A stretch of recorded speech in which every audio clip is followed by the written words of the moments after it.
ഇത് വളരെ ഒരു ആസൂത്രിതമായ ഒരു കൊലപാതകമാണെന്നാണ് എനിക്ക് തോന്നുന്നത്. കൊലപാതകമാണെങ്കിൽ അതെന്ത് മാത്രം ക്രൂരതയാണ് എന്ന് നിങ്ങൾ ആലോചിക്കുക. പ്രഗ്നൻ്റ് ആയിട്ടുള്ള ഒരു ലേഡിയാണ്, അതും കൂടി നിങ്ങൾ ആലോചിച്ചോണം.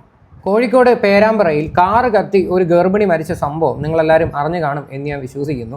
നിലവിൽ ആ ഒരു ന്യൂസിൻ്റെ ഒരു അപ്ഡേറ്റ് വന്നിട്ടുണ്ട്. അതായത് ഭർത്താവ് മാത്രമായിരുന്നു ആ ഒരു സമയത്ത് രക്ഷപ്പെട്ടിട്ടുണ്ടായിരുന്നത്. ഭർത്താവിന് ഏകദേശം 65% പൊള്ളലെങ്ങാണ്ട് ഏറ്റു എന്നുള്ള രീതിയിലാണ് ഇപ്പം ന്യൂസിനകത്തെല്ലാം പറഞ്ഞിട്ടുണ്ടായിരുന്നത്.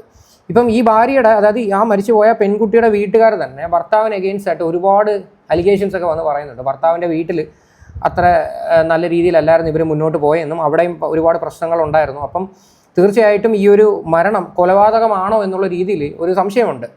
പല രീതിയിലുള്ള കമൻസുകളും അതിനെ ബേസ് ചെയ്ത് വരുന്നുമുണ്ട്. പോരാത്തതിന് ഈ ഫോറൻസിക്കിലുള്ള ആൾക്കാർ, പിന്നെ വേറെ കുറേ വിദഗ്ധർ, ഇവരെല്ലാവരും കൂടെ ഈ കാറാണല്ലോ തീ പിടിച്ചത്. അപ്പം എന്ത് റീസണിലാണ് കാർ തീ പിടിച്ചതെന്ന് അന്വേഷിക്കുന്ന സമയത്ത് കാറിന് പ്രത്യേകിച്ച് തകരാറും കാര്യങ്ങളും ഒന്നും ഫൈൻഡ് ചെയ്യാൻ പറ്റുന്നില്ല. അപ്പം വെറുതെ ഒരിക്കലും ആ വണ്ടി തീ പിടിക്കേണ്ട ആവശ്യം അവിടെ വരുന്നില്ല. എന്തായാലും നമുക്ക് വാർത്തയൊന്ന് കാണാം. കോഴിക്കോട് പേരാമ്പ്രയിൽ കാറു കത്തി ഗർഭിണി മരിച്ച സംഭവത്തിൽ ദുരൂഹത ആരോപിക്കുകയാണ് ബന്ധുക്കൾ. കാറിന്റെ പിൻസീറ്റിലാണ് സോന ഇരുന്നത്. കാറിന്റെ പിൻവശം മാത്രമാണ് കത്തിയത്. ഭർത്തൃവീട്ടിൽ പ്രശ്നങ്ങൾ ഉണ്ടായിരുന്നതായി സോന പറഞ്ഞിരുന്നുവെന്നും കുടുംബം ബിഗ് ടിവിയോട് വെളിപ്പെടുത്തി. അത് ശരി. ഇത് ശരിക്കും പറഞ്ഞാൽ ഒരു ആണെന്ന് ഞാൻ എവിടെയും സ്ഥിരീകരിച്ച് പറയുന്നില്ല. പക്ഷെ ആണെങ്കിൽ അതെന്ത് മാത്രം ക്രൂരതയാണ് എന്ന് നിങ്ങൾ ആലോചിക്കുക. പ്രഗ്നൻ്റ് ആയിട്ടുള്ള ഒരു ലേഡിയാണ്, അതും കൂടി നിങ്ങൾ ആലോചിച്ചോണം. ഭർത്താവിൻ്റെ വീട്ടിൽ പ്രശ്നങ്ങളുണ്ട്. അന്ന് രാത്രി വീട്ടിൽ വന്നപ്പം പറഞ്ഞിരുന്നു. അതും പറഞ്ഞാണ് അവിടേക്ക് പോയത്. ഷോർട്ട് കട്ട് ഉണ്ടെങ്കിൽ തന്നെ മുന്നിൽ അത് വരേണ്ടത്, ബാക്കിൽ അങ്ങനെ ഒരു ഇത് വരേണ്ട ആവശ്യമില്ല. ബാക്കിൽ തീ ഇങ്ങനെ വന്നിട്ട് പെട്ടെന്നാണ് ഒരു ഭൂകമ്പം പോലെ ഉണ്ടാകുന്നത്. നാട്ടുകാർക്കായാലും സംശയമുണ്ട്, എല്ലാവർക്കും സംശയമുണ്ട്. മുന്നിൽ സീറ്റുണ്ടായിട്ട് പുറകിൽ ഇരുന്ന് എന്താണെന്നുള്ളത് അത് നമുക്കൊരു പിടുത്തം കിട്ടുന്നില്ല. പോലീസ് വ്യവസ്ഥമായി അന്വേഷിക്കണം, അത് മേലധികാരിൽ തന്നെ അന്വേഷിക്കണം. തീർച്ചയായിട്ടും അത് അന്വേഷിക്കപ്പെടേണ്ട ഒരു കാര്യമുണ്ട്. എന്തുകൊണ്ട് ബാക്ക് സീറ്റിൽ ഇരുന്ന് വന്നു? പിന്നെ ഇപ്പം ഗർഭിണിയായതിൻ്റെ പേരിൽ കുറച്ചുകൂടെ കംഫർട്ട് കിട്ടട്ടെ എന്നുള്ള വെച്ചിട്ട് ബാക്കിൽ ഇരുത്തിയാണോന്നും അറിയത്തില്ല. അതുമാത്രമല്ല, ബാക്കിൽ നിന്ന് അങ്ങനെ ഫയർ വരണമെങ്കിൽ ഒന്നെങ്കിൽ വണ്ടിയുടെ ഫ്യൂൽ ടാങ്ക് ലീക്കായിരിക്കണം. ലീക്ക് അല്ലാതെ എങ്ങനെ അവിടുന്ന് ഫയർ വരാനാണ്? പിന്നെ എഞ്ചിൻ്റെ ഭാഗത്ത് നിന്ന് ഫ്രണ്ടിൽ നിന്നാണ് ഇത് തീ പിടിക്കേണ്ടത്. ഇപ്പോൾ ഈ കാറിൻ്റെ ടെക്നീഷ്യൻസ് എല്ലാവരും വന്ന് ഈ വണ്ടി ഇൻസ്പെക്ട് ചെയ്ത സമയത്ത് അവർക്ക് എവിടെയും ഈ പറയുന്ന ഫ്യൂൽ ടാങ്ക് ലീക്കോ അല്ലെങ്കിൽ ഈ പറയുന്ന വേറെ രീതിയിലുള്ള തകരാറോ കണ്ടുപിടിക്കാണ്ട് സാധിച്ചില്ല. അപ്പം ഇവരുടെ എന്തെങ്കിലും കുടുംബ പ്രശ്നങ്ങളാണ് ഇതിൻ്റെ ഒരു റീസൺ. ഈ പറയുന്ന ഭർത്താവ് മനഃപൂർവ്വമാണ് ഇത് ചെയ്യിപ്പിച്ചിട്ടുണ്ടെങ്കിൽ നിങ്ങൾ ചിന്തിച്ച് നോക്ക്. എന്തുമാത്രം ക്രൂരതയായിരിക്കും ഇവിടെ നടന്നത്. കാറിന്റെ പിൻസീറ്റ് മാത്രമായി കത്തിയതാണോ കത്തിച്ചതാണോ ആ ഒരു സംശയമാണല്ലോ കുടുംബം ചോദിക്കുന്നത്. സുപ്രഭാതം സുജയ പാർവതി. അതായത് കുടുംബത്തിന്റെ സംശയം അങ്ങനെ തന്നെയാണ്. ഭർത്തൃവീട്ടിൽ പ്രശ്നങ്ങൾ ഉണ്ടായിരുന്നു എന്ന് യുവതിയുടെ അമ്മാവനും അടുത്ത ബന്ധുക്കളും ഒക്കെ പറയുന്ന പ്രതികരണമാണ് നമ്മളിപ്പോൾ കേട്ടത്. അതായത് ഈ ഭർത്താവിന്റെ വീട്ടിൽ പ്രശ്നങ്ങൾ ഉണ്ടായിട്ടും പിന്നെ എന്തിനാ അവിടെ പോയി കണ്ടിന്യൂ ചെയ്ത് നിൽക്കുന്നത്? ഇതാണ് ഞാൻ പലവട്ടം എൻ്റെ വീഡിയോ ചെയ്യുന്ന സമയത്ത് ഞാൻ പറഞ്ഞിട്ടുള്ളത്. അതായത് ഇങ്ങനെയുള്ള ഒരുപാട് കേസസ് നമ്മുടെ മുന്നിലുണ്ട്. അപ്പം ഇവരൊക്കെ എത്ര അടിയും ഇടിയും കിട്ടിയാലും ഇവരിങ്ങനെ സഹിച്ചും കണ്ടും ഇങ്ങനെ ഭർത്താവിൻ്റെ വീട്ടിൽ തൂങ്ങി പിടിച്ച് നിൽക്കും. എന്തിനാ അങ്ങനെ നിൽക്കുന്നത്? സ്വന്തം വീട്ടിൽ പൊക്കൂടെ? ഇതിപ്പം ഭർത്താവിൻ്റെ ഭാഗത്ത് മിസ്റ്റേക്ക് ഉണ്ട്, അവനാണ് ഇത് ചെയ്തതെങ്കിൽ ഉള്ള കാര്യമാണ് ഞാൻ പറയുന്നത്. ഇനിയിപ്പോൾ അവനല്ല ഇത് ചെയ്തതെങ്കിൽ, അല്ലാതെ തീ പിടിച്ചതാണെങ്കിൽ പോലും ഇങ്ങനൊരു അലിഗേഷൻ വന്നു. ഇനി അവൻ്റെ ജീവിതകാലം മുഴുവനും അവൻ ഈ ഒരു പേരും ഫേസ് ചെയ്തുകൊണ്ട് നടക്കേണ്ടി വരും. ഇനിയിപ്പോൾ അവൻ നിരപരാധി ആണെങ്കിൽ പോലും. അവർ ചോദിക്കുന്നത് മുൻ സീറ്റിൽ സ്ഥലം ഉണ്ടായിരുന്നിട്ടും എന്തുകൊണ്ടാണ് പുറകു സീറ്റിൽ ഇരുന്നത് എന്നതാണ്. ഇരിക്കുകയായിരുന്നില്ല, കിടന്ന നിലയിൽ, അതായത് സീറ്റ് ബെൽറ്റ് ഇട്ട് കിടന്ന നിലയിലായിരുന്നു പുറകു സീറ്റിൽ സോന ഉണ്ടായിരുന്നത് എന്നാണ് പറയുന്നത്. മാത്രവുമല്ല, ഈ കാർ കത്തിയതിന് ശേഷവും പുറകു സീറ്റിൽ നിന്ന് യാതൊരു ശബ്ദവും കേൾക്കുന്നുണ്ടായിരുന്നില്ല എന്നും ഇവർ പറയുന്നുണ്ട്. അങ്ങനൊക്കെ തീ പിടിച്ചു കഴിഞ്ഞാൽ കാറിൽ വണ്ടി ഓടിക്കുന്ന ആൾക്ക് അത് മനസ്സിലാക്കാൻ പറ്റും. അപ്പം അത്രയും നേരം അതെങ്ങനെ ആ സ്ത്രീ പോലും അറിയാതെ ഇങ്ങനെ കത്തിക്കരിഞ്ഞു. അതിൻ്റെ പിന്നിൽ എന്തോ കാര്യമുണ്ട് കേട്ടോ, എന്തോ നല്ല രീതിയിലുള്ള ദുരൂഹതയുണ്ട്. ഇത് ശരിക്കും പറഞ്ഞു കഴിഞ്ഞാൽ വ്യക്തമായിട്ട് ഇൻവെസ്റ്റിഗേറ്റ് ചെയ്യുക. അല്ലാതെ അവൻ്റെ ദേഹത്തും പൊള്ളലേറ്റു എന്നും പറഞ്ഞിട്ട് ഇതൊരിക്കലും അങ്ങനെ കേസ് ഒതുക്കി തീർക്കേണ്ട ഒരു ആവശ്യമില്ല. ശരിക്കും പറഞ്ഞാൽ നമ്മുടെ കേരളത്തിൽ കഴിഞ്ഞ വർഷമൊക്കെ നിങ്ങൾക്കറിയാം, സ്റ്റാർട്ടിങ്ങിൽ തന്നെ എന്തോരം കേസസ് വന്നിട്ടുണ്ട് എന്ന്. സ്വന്തം മക്കൾ തന്നെ അച്ഛനെയും അമ്മയോടെയും ചെയ്യുന്ന പ്രവർത്തികളും ഇതെല്ലാം നമ്മൾ കണ്ടതാണ്. എന്നിട്ടും ഇതിപ്പം നമ്മുടെ നാട്ടിൽ ഇങ്ങനെയൊക്കെയുള്ള കേസസ് കൂടിക്കൂടി വരുവാണ്. ഇത്രയും വൈരാഗ്യ ബുദ്ധിയൊക്കെ, അതായത് ഇങ്ങനെയൊക്കെയുള്ള പ്രവൃത്തി അവൻ ചെയ്തിട്ടുണ്ടെങ്കിൽ ഇത്രയും വൈരാഗ്യ ബുദ്ധിയൊക്കെ തോന്നേണ്ട ആവശ്യം എന്താണ്? അത് ഒരു പൊടി കുഞ്ഞ്, ആ കുഞ്ഞ് ലോകം എന്താണെന്ന് പോലും അറിയുന്നതിന് മുന്നേ ഇങ്ങനെയൊക്കെ സംഭവിക്കുമെന്ന് പറയുമ്പോൾ എന്തുമാത്രം ക്രൂരതയായിരിക്കും ഇത്. ഈ കാറിന്റെ സ്വാഭാവികമായ കത്തലാണ് എങ്കിൽ അത് മുൻവശത്തു നിന്നാണ് കത്തേണ്ടിയിരുന്നത്. പക്ഷേ പുറകുവശത്തു നിന്നാണ് കത്തി തുടങ്ങിയത്. മാത്രവുമല്ല വലിയൊരു സ്ഫോടന ശബ്ദം കേട്ടു എന്നും ബന്ധുക്കൾ പറയുന്നുണ്ട്. നാട്ടുകാരും അത് ആവർത്തിക്കുന്നുമുണ്ട്. ഏതായാലും സമഗ്രമായ അന്വേഷണം ഈ വിഷയത്തിൽ വേണം. ഭർത്താവിന്റെ വീട്ടിൽ ചില പ്രശ്നങ്ങൾ ഉണ്ടായിരുന്നു. ഇവരുടേത് പ്രണയവിവാഹമായിരുന്നു. അതുമായി ബന്ധപ്പെട്ടൊക്കെ ചില പ്രശ്നങ്ങൾ ഉണ്ടായിരുന്നു എന്നൊക്കെയാണ് പറയുന്നത്. മദ്യപിച്ചാണ് ഇന്നലെ രജിൻലാല് സോനയെ കൂട്ടാൻ വേണ്ടി വീട്ടിലേക്ക് എത്തിയത് എന്നും പറയുന്നുണ്ട്. ഏതായാലും ഡിവൈഎസ്പി അടങ്ങുന്ന സംഘത്തിന്റെ നേതൃത്വത്തിൽ തന്നെ അന്വേഷണം വേണമെന്നാണ് ഇവർ ബന്ധുക്കളുടെ ഇപ്പോഴത്തെ ആവശ്യം. ഇത്രയൊരു മദ്യവെച്ചിട്ടാണ് അവൻ വന്നത് എങ്കിൽ എന്തിന് നിങ്ങളൊക്കെ ഈ ഒരു പെൺകുട്ടിയെ അവൻ്റെ കൂടെ പറഞ്ഞു വിടുന്നു? അതും ഗർഭിണിയായിട്ട് ഇരിക്കുവാണ്. മദ്യവെച്ചിട്ടിരിക്കുന്നുണ്ടെങ്കിൽ അഫ്കോഴ്സ് അവന് യാതൊരുവിധ ബോധവും കാണത്തില്ല. അവൻ എന്തെങ്കിലും ദേഷ്യമോ വൈരാഗ്യം ഉണ്ടെങ്കിൽ അവൻ ഇങ്ങനെയുള്ള പ്രവൃത്തി ചെയ്യും. അല്ലെങ്കിൽ അവൻ കരുതിക്കുട്ടിയായിരിക്കും ഈ ഒരു പെൺകുട്ടിയെ വിളിക്കാൻ വന്നിട്ടുണ്ടായിരുന്നത്. എന്തായാലും ഈ ഒരു വിഷയമായിട്ട് ബന്ധപ്പെട്ട് കാറിൻ്റെ ഒരു വീഡിയോ ഉണ്ട്. അപ്പോൾ അതിനകത്ത് നിങ്ങൾക്ക് കുറച്ചുകൂടെ ക്ലാരിറ്റി കിട്ടും. കോഴിക്കോട് പേരാമ്പ്ര ചെറുവണ്ണൂരിൽ ഓടിക്കൊണ്ടിരുന്ന കാറിന് തീ പിടിച്ച് ഗർഭിണി മരിച്ച സംഭവത്തിൽ അപകട കാരണം ഷോർട്ട് സർക്യൂട്ട് അല്ലെന്ന് പ്രാഥമിക നിഗമനം. കാറിനുള്ളിലെ വയറിങ്ങിനും ഇന്ധന ടാങ്കിങ്ങിനും തകരാറുകളില്ലെന്ന് മോട്ടോർ വാഹന വകുപ്പും ഫോറൻസിക് വിദഗ്ധരും നടത്തിയ പരിശോധനയിൽ കണ്ടെത്തി.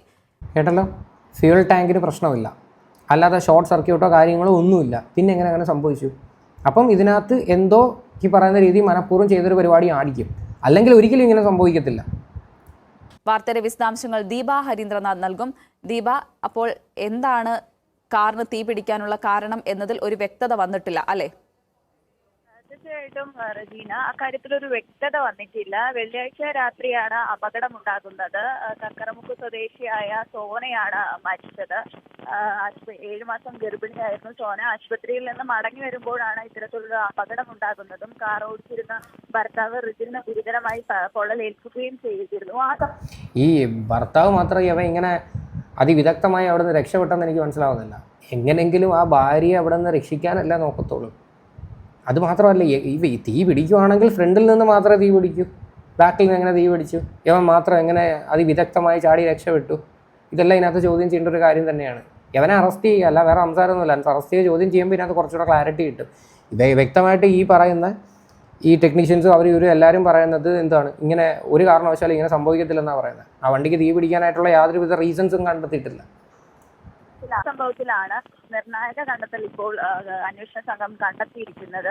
അപകട കാരണം ഷോർട്ട് സർക്യൂട്ട് അല്ല എന്നാണ് അന്വേഷണ സംഘത്തിന്റെ പ്രാഥമിക നിഗമനം. പിന്നെ എങ്ങനെയാണ് ഈ അപകടം ഉണ്ടായത് എന്നാണ് ഇനി കണ്ടെത്തേണ്ടത്.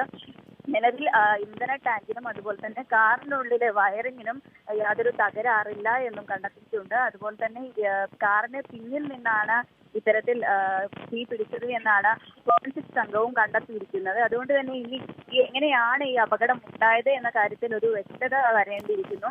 അത് ബാക്കിൽ തീ പിടിക്കുന്നത് കണ്ടിട്ട് അവൻ അവിടെ നിന്ന് ഇറങ്ങിയിട്ട് ഓടിയേക്കുന്നത്, അവിടെ നിന്ന് ഇറങ്ങി അവൻ രക്ഷപ്പെട്ടു. അതായത് അവൻ ഒരിക്കലും ഈ പറയുന്ന ഭാര്യയെ പറ്റിയിട്ട് ചിന്തിക്കുന്നില്ല.